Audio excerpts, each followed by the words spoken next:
छतरपुर के बागेश्वर धाम से ओरछा तक निकलने वाली 9 दिनों की हिंदू सनातन यात्रा में बागेश्वर धाम के पीठाधीश्वर पंडित धीरेन्द्र शास्त्री के पैरों में छाले पड़ गए हैं। उन्होंने पैरों में पट्टी बांधकर कहा कि हिंदुओं के दर्द के आगे उनका दर्द कुछ भी नहीं है। वे इसलिए इस यात्रा पर निकले हैं कि हिंदुओं का दर्द कम हो जाए। समग्र हिंदू समाज को एकजुट करने के लिए पंडित धीरेन्द्र कृष्ण शास्त्री हिंदू सनातन यात्रा निकाल रहे हैं।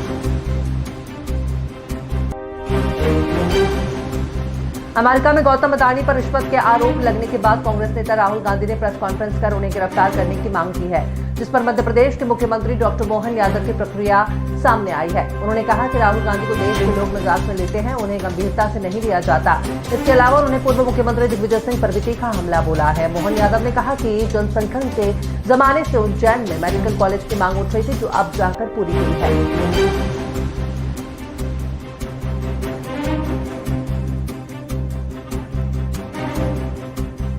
दिल्ली में लगातार बढ़ रहे प्रदूषण को देखते हुए मध्य प्रदेश में भोपाल जिला प्रशासन अलर्ट हो गया है।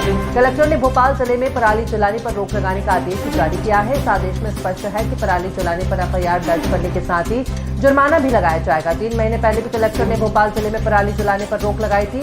पराली जलाने पर जुर्माने की राशि 15,000 रुपए कर दी गई थी।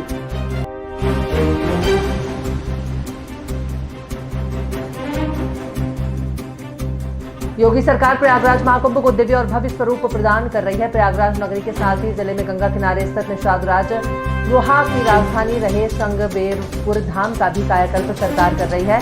श्रृंगबेरपुर धाम में धार्मिक और आध्यात्मिक पर्यटन के साथ रूरल टूरिज्म की भी संभावनाएं विकसित हो रही हैं। रामलला की प्राण प्रतिष्ठा के बाद अब प्रभु राम के अनन्य भक्त निषादराज की राजधानी श्रृंगबेरपुर में भी भव्य स्वरूप दिया जा रहा है।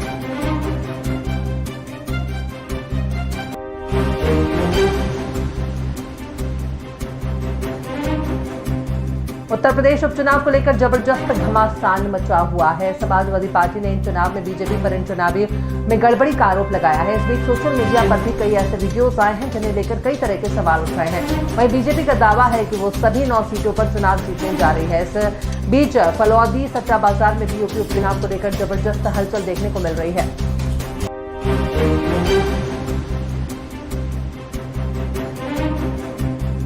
फलौदी सट्टा बाजार की माने तो यूपी में बीजेपी बढ़त बनाए हुए दिख रही है, जबकि सपा को नुकसान हो सकता है। सटोरियों के मुताबिक यूपी की 9 में से 5 से 6 सीटों पर बीजेपी जीत सकती है, जबकि सपा के खाते में 2 से 3 सीटें जाने का अनुमान है। अगर ये दावा सटीक बैठता है तो सपा को पिछली बार के मुकाबले 1 सीट कम हो सकती है। यूपी की इन 9 सीटों में 4 सीटों पर सपा का कब्जा था। अगर सपा की 3 सीटें आती हैं तो 1 सीट पर नुकसान हो सकता है।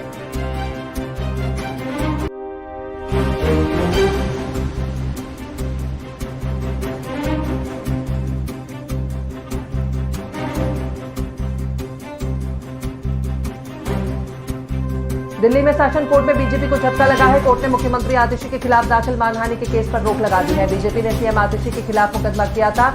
राउट एवेन्यू स्थित सत्र न्यायालय ने दिल्ली की सीएम आतिशी के खिलाफ मानहानि मामले में मजिस्ट्रेट के समक्ष कार्यवाही पर रोक लगा दी है। सेशन कोर्ट ने मामले की सुनवाई 2 दिसंबर को तय की है।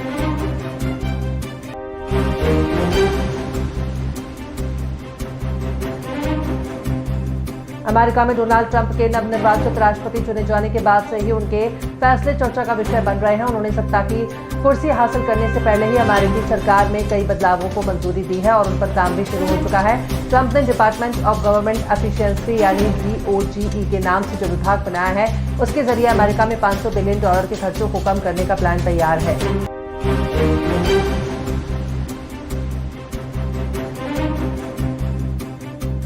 सुजीत सरकार और अभिषेक बच्चन की film I want to talk आज 22 दिसंबर को सिनेमाघरों में रिलीज हो चुकी है। सिनेमा हॉल में पहले से ही भूल भुलैया 3 और सिंगापुर जैसी फिल्में हैं। ग्लैडिएटर 2 और द साबरमती रिपोर्ट भी पिछले हफ्ते से दर्शकों के सामने ऑप्शंस के तौर पर मौजूद है। ऐसे में चलिए जानते हैं कि 2 दिग्गज सुजीत अभिषेक की फिल्में बॉक्स ऑफिस पर कैसा बिजनेस कर रही हैं।